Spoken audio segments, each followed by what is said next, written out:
네, 오늘은 마태복음 24장 29절로 31절의 이 본문 말씀을 이 말씀이 어떠한 말씀을 하고 계신지 본문을 통해서 알아보는 시간을 갖도록 하겠습니다. 그럼 먼저 본문을 읽어드리겠습니다. 그 날들의 환난 뒤에 즉시 해가 어두워지고 달이 자기 빛을 내지 아니하며 별들이 하늘에서 떨어지고 하늘들의 권능들이 흔들릴 것이며 그때 사람의 아들의 표적이 하늘에 나타나겠고 그때 땅의 모든 지파들이 애곡하며 사람의 아들이 권능과 큰 영광을 가지고 하늘의 구름들 가운데서 오는 것을 보리라. 그가 큰 나팔 소리와 함께 자기 천사들을 보낼 터인데 그들이 그의 선택받은 자들을 하늘 이 끝에서 저 끝까지 사방에서 함께 모으리라. 하늘 이 끝에서 저 끝까지 사방에서 함께 모으리라. 자, 오늘 이 본문 말씀의 29절 말씀 보면 그 날들의 환난 뒤에 라고 말씀이 나와 있죠. 이 말씀을 갖고 24장 29절 이 환난 뒤에 이 말씀을 갖고 많은 교회의 그 지리자들이 환난을 통과해야 된다. 교회에는 환난을 통과해야 된다. 이렇게 설교를 하시는 분들이 너무나도 많습니다. 그래서 성도들이 불안해하는 거예요. 자, 오늘 이 본문의 이 환난 뒤의 말씀은 유대인들과 그 다음에 이방인들이 이 땅에 7년 환난을 다 겪은 이후에 말씀을 하고 계신 것입니다. 자, 구원의 이 순서가 있어요. 먼저는 이방 교회가 먼저 들림을 받습니다. 7년 환난 전에.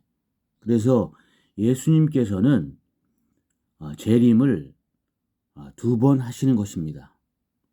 공중 재림이 있고 지상 재림이 있습니다. 자, 공중 재림은 교회들을 환난 전에 끌어올리시는 사건이 먼저 일어납니다. 그리고 이제 7년 대환난 끝에 다시 예수님께서 지상 재림을 하십니다. 명확히 예루살렘 올리브 산에 내려오시는 것입니다. 이 사항을 지금 말씀을 하고 계신 것이에요. 그러니 7년 환난을 다 이제 통과를 한 유대인들, 적그리스도의 육륜의 표를 받지도 않고 우상이나 신상에 절도 하지 않은 살아남아서 7년 환난은 버틴 사람들, 살아남아서 그리고 죽음으로 적그리스도의 표를 거부하고 신상의 경비도 하지 아니한 목배임을 받은 환난 성도들, 그 두 부류의 사람들이 다시 한번 구원을 받는 것입니다. 공중 강림하실 때는 눈 깜빡할 사이에 교회들을 채워 올라가기 때문에 하늘의 권능들이 흔들리거나 별들이 하늘에 떨어지고 이러한 사항은 발생하지 않습니다. 물론 교회들이 이제 무수한 많은 교회의 성도들이 들림을 받겠죠. 그러면 이제 이 땅에서는 대혼란이 일어나겠죠. 그러나 이 천체가 흔들리는 그런 혼란이 아니고 이 지구 이 본 땅에 여러 가지로 이제 가족들이 믿은 가족들이 이제 갑자기 사라지고 형제들 중에 예수님을 신실하게 믿은 알곡 형제가 있었으면 또 갑자기 또 없어지고, 그러니 얼마나 혼란스럽겠습니까? 다방면으로 혼란스럽겠죠. 여러 가지로. 어디 운전하시는 분이 갑자기 또한 이렇게 휴가가 된다 그러면 교통사고도 또 엄청나게 일어날 것이고, 비행기의 기장이나 부기장이 또한 딜림 받으면 또 그 비행기는 또 어떻게 되겠습니까?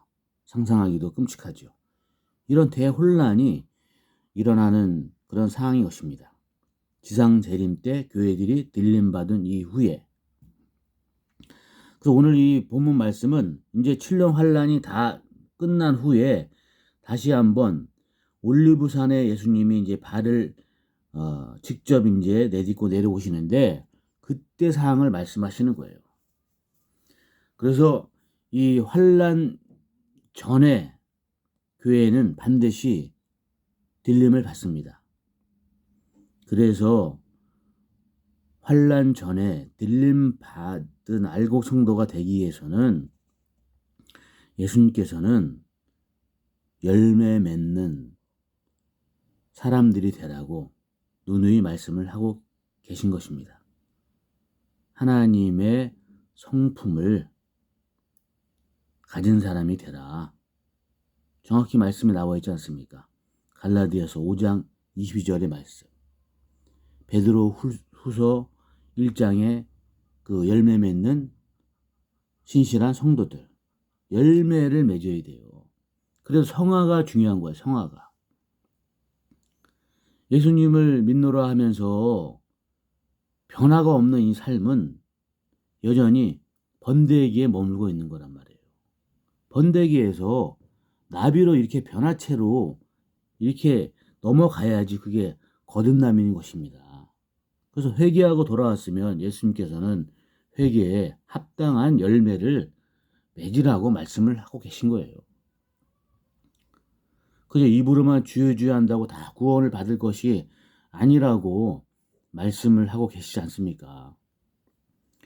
그래서 이제 아직까지는 예수님께서 공중 강림을 하지 않으셨기 때문에 지금 세상이 너무나도 이제 어지럽고 혼란스럽고, 이제 전쟁도 더욱더 이제 너무나도 이제 극단적으로 치닫는 것 같고, 러시아의 푸틴이 이 나토 이 회원 국가들을 그 나라들을 침범하면 안 되거든요. 근데 지금 어떻게 됩니까, 지금? 여러분 느끼지 못하십니까? 그리고 그러면은 이 확전이 될 수가 있어요. 얼마 전에 또 며칠 전에 트럼프 대통령이 뭐라고 얘기했습니까? 전 세계에 흩어져 있는 800여 명이 되는 미국 장성들을 이렇게 호출하지 않았습니까? 이것들이 다 무엇이에요, 이제? 전쟁이 이제, 극단적으로 얘기하면 핵전쟁으로 갈 수 있는 그런 상황이란 말이에요. 그리고 나라마다 이 사람들의 이 변질, 동성애가 너무나도 창궐하고 동성애를 긍정적으로 받아들이고, 교계에서는 배도하는 일이 막연하게 또 나타나 있고, 예수님 외에는 구원이 없는 것입니다. 그래서 나로 말미암지 않고는 아버지께로 올 자가 없다고 말씀을 하고 계신 거예요. 종교다원주의, 그것은 있을 수가 없는 것입니다.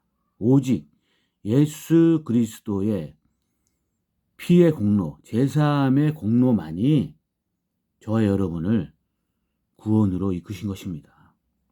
그래서 마음으로 믿어 의에 이르고 입으로 시인하면 구원을 받는다고 하셨는데, 마음으로 믿어줘야 돼요. 예수님이 나 때문에 물과 피를 다 쏟기까지 나 때문에 대속물이 되어 주셨구나. 그것이 마음 깊은 곳에 믿어져야 돼요. 그러면 믿어지면 자연스럽게 고백을 하겠죠. 하나님은 나의 아버지가 되시고 예수 그리스도는 나의 구원자가 된다는 것을 입으로 자연스럽게 고백이 될 수밖에 없어요. 그런 자들을 구원의 길로 인도하신다는 것입니다. 자, 그래서 오늘 이 본문 말씀 보면 그 날들의 환난 뒤에 즉시 해가 어두워지고 문자 그대로 해가 어두워지는 것입니다. 예수님께서 이제 지상 재림 그 시에는 진짜 해가 어두워져요. 그다음에 달이 자기 빛을 내지 아니하며 달이 자기 빛을 내지 않습니다. 이때에는 또한 별들이 하늘에서 떨어지고 진짜 별들이 하늘에서 떨어지는 거예요. 하늘들의 권능들이 흔들릴 것이며 자, 하늘들의 권능들이 흔들릴 것이며 라고 말씀을 하고 계세요. 정말로 이 하늘들의 권능들이 흔들릴 것이며 그러니 이 땅에 남아있는 사람들이 얼마나 공포스럽겠습니까? 하늘에서 별들이 떨어지고 해가 어두워지고 달도 빛을 내지 아니하고 하늘들의 권능이 흔들리는데 얼마나 공포스럽겠습니까? 그래서 이 재림 시에 오시는 예수님은 심판주로 오시는 거예요. 심판주. 세상을 심판하기 위해서 오시는 거란 말이에요. 물론 알곡 성도들은 구원을 받지만 무수한 많은 사람들이 예수님을 배척하고 예수님을 끝까지 거부한 사람들은 공포의 예수님을 맞이하게 되는 것입니다. 자, 30절 말씀. 그때에 사람의 아들의 표적이 하늘에 나타나겠고 이제 예수님의 보이시는 거예요. 하늘에 나타나신단 말이에요. 하늘에 나타나시면서 이제 올리브산에 이렇게 탁 내려오시는 게 보인단 말이에요. 그때 땅의 모든 지파들이 애곡하며 이 땅에 남아있는 사람들입니다. 예수님을 끝까지 배신하고 부인한 그런 사람들이 이제 정말로 예수님이 나타나니까 공포를 떠는 거란 말이에요. 땅의 모든 지파들이 애곡하며 사람의 아들이 권능과 큰 영광을 가지고 하늘의 구름들 가운데서 오는 것을 보리라. 직접 이 땅에 살아남은 사람들이 보는 거예요. 이 땅에 그러면 누가 살아남겠습니까? 적그리스도의 육류표를 받고 적그리스도의 경배한 자들, 주님을 철저히 배도한 자들, 그 사람들이 애곡하는 거란 말이에요. 공포의 예수님을 보면서 공포에 떠는 거란 말이에요. 아들의 권능과 큰 영광을 가지고 하늘의 구름들 가운데서 오는 것을 보리라. 그가 큰 나팔 소리와 함께 자기 천사들을 보낼 터인데, 자, 7년 환란 전에도 예수님께서는 천사들을 보내서 구원받을 자를 채 올리지 않습니까? 천사들이 심부름을 하는 거예요. 그리고 7년 환란 후에도 마찬가지예요. 이때는 천사들이 누구를 이제 택해서 구원을 하겠습니까?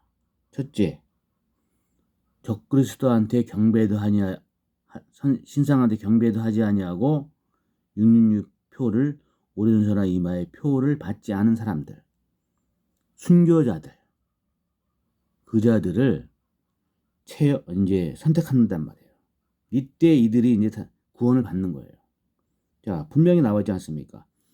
그가 큰 나팔 소리와 함께 자기 천사들을 보낼 터인데 그들이 그의 선택받은 자들만 구원하는 거란 말이에요.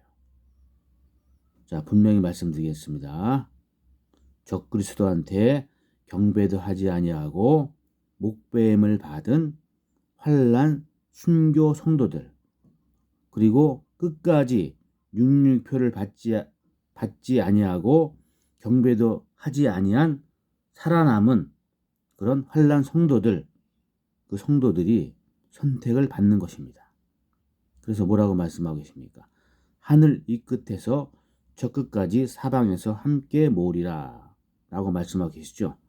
자, 이때는 이제 예수님께서 올리브산에 이제 내려오시는데, 이때 휴거 성도들, 7년 환란 전에 휴거 성도들, 그 다음에 그 무덤 속에서 예수님을 신실하게 믿었던 알곡 성도들이 이제 예수님과 같은 부활체의 몸이 되어서 예수님과 함께 올리브산에 같이 내려오는 것입니다.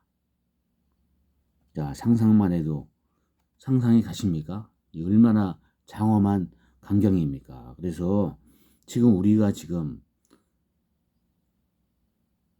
이 세상 끝에 살고 있는 우리 성도들은, 예수님을 믿는 성도들은 분명하게 하나님의 말씀에 서야 되는 것입니다. 하나님은 바른 편에 서기를 원하십니다. 오른쪽에 서야 돼요. 하나님의 말씀을 대적하는, 좌쪽으로 치우치는 염소 민족이 아닌 하나님의 말씀을 신실하게 의지하고 믿고 신뢰하고 따르는 오른편에 서는 그런 알곡 성도들이 다 돼야 될 줄 믿습니다. 자, 더불어서 이제 한 가지 말씀드리면, 분쟁하는 가정이나 나라마다 서지를 못한다 그랬어요. 분쟁하는 가정마다 나라마다 멸망으로 치닫는다고 그랬습니다. 자, 우리는 분명히 알아야 돼요. 우리 깨어있는 성도들은 하나님의 말씀을 늘 주야로 묵상하고 연구하면서 내가 지금 어느 길을 가야 되는 것인가, 거기에 집중을 해야 될 줄 믿습니다. 아무리 광화문이나 어느 광장에 가서 자유민주주의를 외친들 대한민국은 망하게 돼 있습니다. 성경에 나와 있지 않습니까? 왜 예수님께서 7년 환란을 허락하신 거예요? 이 땅은 망하게 돼 있어요.